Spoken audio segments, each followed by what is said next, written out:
fiainana.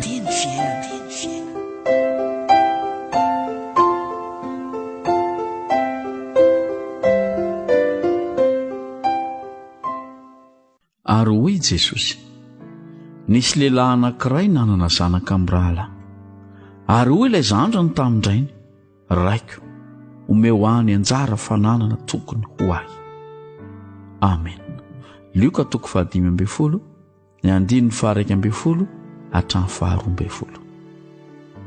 Mepitigaga zao ianao raha mihaino zany vakiteny novakiako zany hoe tao tapaka hatreo fotsiny le izy, inona no afatra tokony ho raisina amin'izany. Tena misy afatra lehibe tiako ampitaina amintsika izay rehetra miaino izao teny fiainana izao amin'ny alalan'izany tenin'Andriamanitra foy izany ry havana. Izao no afatra.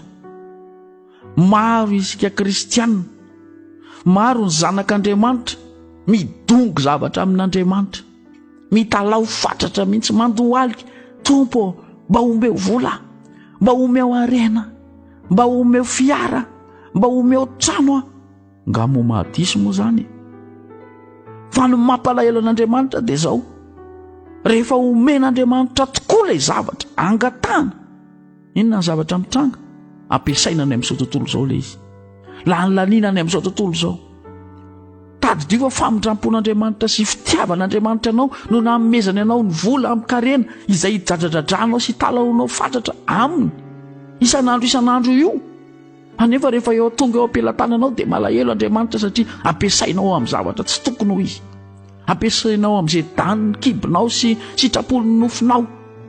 Ampiasainao amin'ny fitiavan-tena.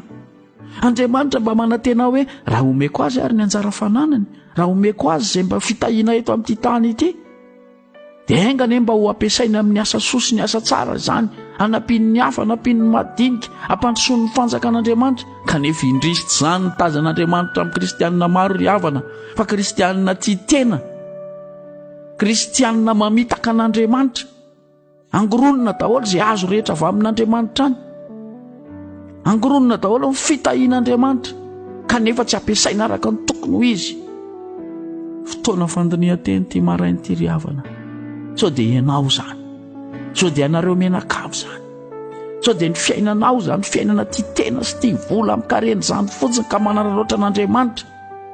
Za zao mieritreritra hoe raha ohatra zany io zanaka faralahy io ka nomeny ndray ny fananana be, ny anjara-fananany, ka nandeha ilay zanany faralahy ka nampiasa izany tamin'ny fampandrosoana amin'ny fiarahamonina, fanohanana amin'ny fiarahamonina, fa tsy nisy tombontsoan'ny tenany manokana fotsiny.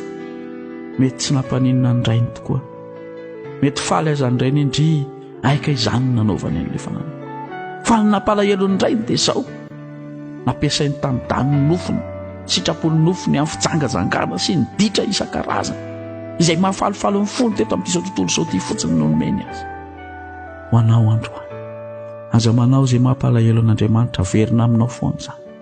Raha nomen'Andriamanitra an'ireo fitahian'ireo ianao, tadidio mizaha toetranao amin'ny alalan'ireo Andriamanitra, mizaha toetranao amin'ny alalan'izay fitahiana nomeny anao rehetra Andriamanitra. Fotoana ny androany andehananao amin'izay sitrapon'Andriamanitra, ampiasanao ny eo ampelantananao hifanaraka amin'ny sitrapon'Andriamanitra.